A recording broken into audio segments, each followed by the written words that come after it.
Cell of goods act 1930 ये law India में goods की बाइंग और सेलिंग को गवर्न करता है। पर क्या आप जानते हो ये लॉ आया कहाँ से? बिल्कुल सही क्वेश्चन। ओरिजिनली गुड्स की सेल के रूल्स इंडियन कॉन्ट्रैक्ट एक्ट 1872 के चैप्टर 7 में थे, लेकिन जैसे जैसे ट्रेड और कॉमर्स बढ़ा वो basic rules complex business deals के लिए काफी नहीं थे। तो गवर्नमेंट ने English sale of goods act 1893 से इंस्पिरेशन लेकर एक अलग स्पेशलाइज्ड लॉ बनाया, the sale of goods act 1930। ये ऑफिशियली 1 जुलाई 1930 को इन्फोर्स हुआ। एक important point, Indian contract act एक फाउंडेशन की तरह है और सेल ऑफ गुड्स एक्ट उस पर बना एक स्पेशलाइज्ड रूम है। इसका मतलब कॉन्ट्रैक्ट एक्ट के सारे बेसिक रूल्स जैसे free consent, offer, acceptance sale contracts पर भी अप्लाई होते हैं। और एग्जाम में अक्सर ये पूछा जाता है, ये एक्ट कहाँ कहाँ अप्लाई होता है? पहले ये एक्ट जम्मू एंड कश्मीर पर अप्लाई नहीं होता था, लेकिन Jammu and Kashmir reorganisation act 2019 के बाद अब ये एक्ट पूरे इंडिया पर मतलब होल ऑफ इंडिया पर अप्लाई होता है। ये एक वेरी रीसेंट और हाई फ्रीक्वेंसी एग्जाम पॉइंट है। क्विक रिकैप करते हैं। 1. Originally, Chapter 7 of Indian Contract Act 1872. 2. Based on English Sale of Goods Act 1893. 3. Came into force 1st July 1930. 4. Applies to whole India. J&K Reorganization Act 2019.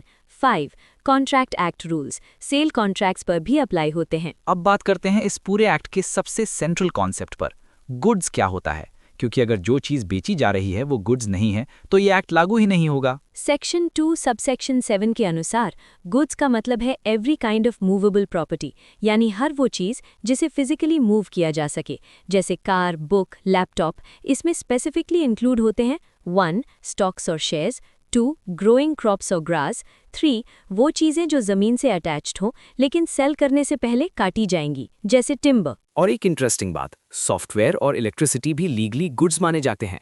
Tata consultancy case में court ने clearly कहा कि software movable goods है। लेकिन रुको, सब कुछ goods नहीं होता। 2 चीज़ें स्ट्रिक्टली एक्सक्लूड हैं। क्या बता सकते हो कौन सी? बिल्कुल।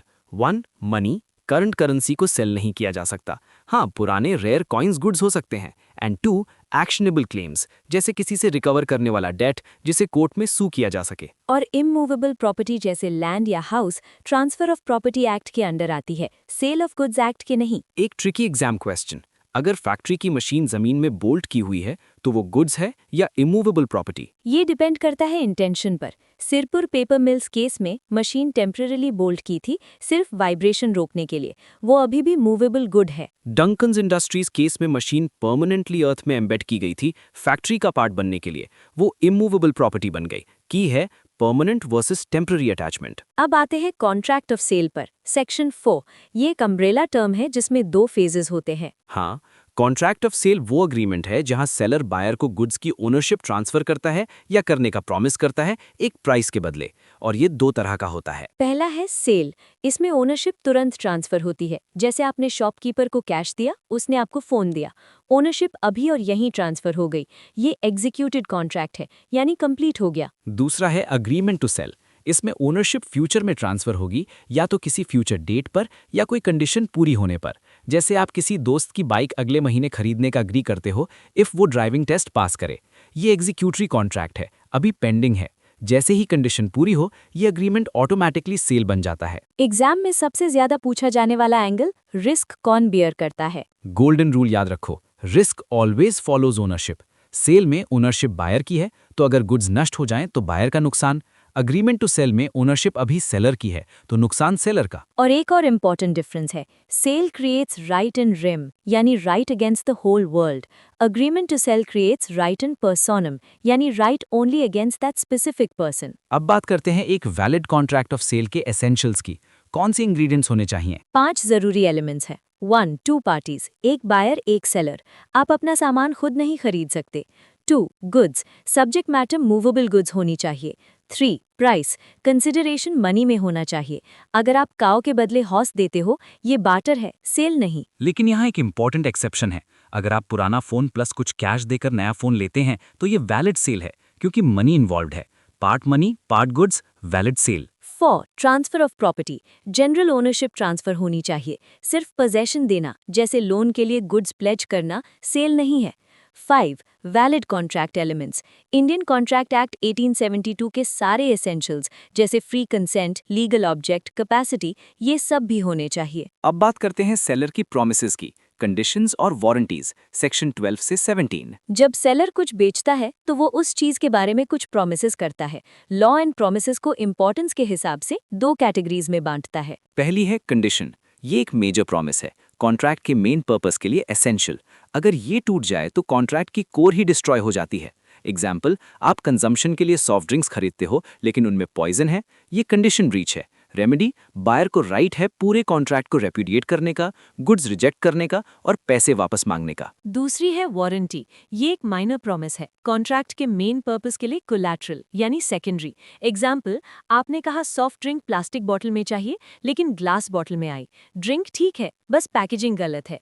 रेमेडी, बायर कॉन्ट्रैक्ट कैंसिल नहीं कर सकता, गुड्स रिजेक्ट नहीं कर सकता, सिर्फ डैमेजेस यानी कॉम्पनसेशन मांग सकता है। सिंपल फॉर्मूला याद रखो, condition breach, repudiate contract, warranty breach, only claim damages. अब सबसे critical topic, transfer of property यानी ओनरशिप। ये इतना इंपॉर्टेंट क्यों है? क्योंकि गोल्डन रूल है, रिस्क फॉलोज प्रॉपर्टी। जिस मोमेंट गुड्स नष्ट होती हैं उस मोमेंट का ओनर नुकसान उठाता है, चाहे पोजेशन किसी के भी पास हो। 2 तरह की गुड्स होती हैं। पहली स्पेसिफिक या असर्टेंट गुड्स यानी एग्जैक्ट आइडेंटिफाइड गुड्स, जैसे वो स्पेसिफिक नीली कार। ओनरशिप तब पास होती है जब पार्टीज अग्री करें। अगर कॉन्ट्रैक्ट में कुछ स्पेसिफाई नहीं है तो ओनरशिप कॉन्ट्रैक्ट बनते ही पास हो जाती है, प्रोवाइडेड गुड्स डिलीवरेबल स्टेट में हो। अगर सेलर को पहले रिपेयर करनी है तो ओनरशिप तब तक पास नहीं होगी जब तक रिपेयर कंप्लीट नहीं होती और बायर को नोटिस नहीं दिया जाता। दूसरी अनअसर्टेन गुड्स यानी जेनेरिक गुड्स, जैसे 250 किलो के सैक में से 50 किलो चावल खरीदना। ओनरशिप तब तक पास नहीं होगी जब तक वो स्पेसिफिक 50 किलो फिजिकली सेपरेट नहीं हो जाते और अनकंडीशनली कॉन्ट्रैक्ट के लिए अप्रोप्रिएट नहीं हो जाते। और एक famous legal maxim, nemo dat quod non habet, इसका मतलब है कोई भी उससे बेहतर टाइटल नहीं दे सकता जो उसके पास खुद है। एक चोर एक इनोसेंट बायर को वैलिड ओनरशिप नहीं दे सकता। ये एग्जाम में अक्सर पूछा जाता है। अब बात करते हैं एक बहुत इंपॉर्टेंट डॉक्ट्रिन की, कैविएट एम्प्टर, सेक्शन 16। ये लैटिन फ्रेज है जिसका मतलब है लेट द बायर बिवेयर, यानी खरीदार सावधान रहे। इस डॉक्ट्रिन के अनुसार सेलर पर जनरली कोई लीगल ऑब्लिगेशन नहीं है कि गुड्स बायर की स्पेसिफिक नीड्स के लिए परफेक्टली फिट हों या परफेक्ट क्वालिटी की हों। ये बायर की जिम्मेदारी है कि वो गुड्स को ध्यान से इंस्पेक्ट करे। लेकिन ये रूल कभी कभी हार्श होता है, इसलिए लॉ ने इंपॉर्टेंट एक्सेप्शंस बनाए। क्या बता सकते हो? हाँ, 1. Fitness for purpose. अगर बायर ने सेलर को अपना स्पेसिफिक पर्पस क्लियरली बताया और सेलर की स्किल और जजमेंट पर रिलाई किया तो इम्प्लाइड कंडीशन है कि गुड्स उस पर्पस के लिए फिट होने चाहिए। 2. Sale by description. अगर आप किसी डीलर से डिस्क्रिप्शन देखकर गुड्स खरीदते हो तो इम्प्लाइड कंडीशन है कि गुड्स मर्चेंटेबल क्वालिटी की होनी चाहिए, यानी कमर्शियली सेलेबल और बिना किसी हिडन डिफेक्ट के जो नॉर्मल इंस्पेक्शन में ना दिखे। अब बात करते हैं एक बहुत प्रैक्टिकल टॉपिक की, अनपेड सेलर के राइट्स। अनपेड सेलर वो होता है जिसने गुड्स सेल की हैं लेकिन पूरा प्राइस नहीं मिला। लॉ ऐसे सेलर्स को प्रोटेक्ट करता है। अनपेड सेलर को गुड्स के अगेंस्ट 3 पावरफुल राइट्स मिलते हैं। 1. Right of line. अगर सेलर के पास अभी भी गुड्स की फिजिकल पोजेशन है तो वो पेमेंट मिलने तक गुड्स देने से लीगली रिफ्यूज कर सकता है। जब तक पैसे नहीं तब तक सामान नहीं। 2. Stoppage in transit. अगर बायर बैंकरप्ट हो जाए जब गुड्स लिटरली ट्रक या शिप पर जा रही हों तो सेलर को राइट है कैरियर को स्टॉप करने का और बायर के पास पहुंचने से पहले गुड्स वापस लेने का। 3. Right of resale.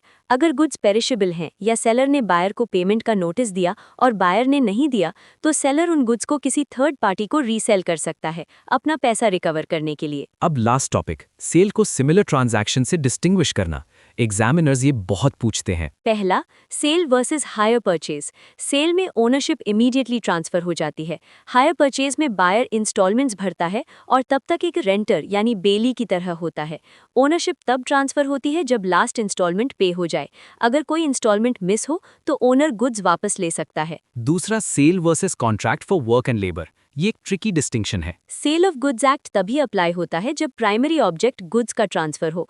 अगर प्राइमरी ऑब्जेक्ट किसी की स्किल और लेबर है, जैसे किसी आर्टिस्ट को पोर्ट्रेट बनाने के लिए हायर करना, तो कैनवस और पेंट बस इंसिडेंटल है।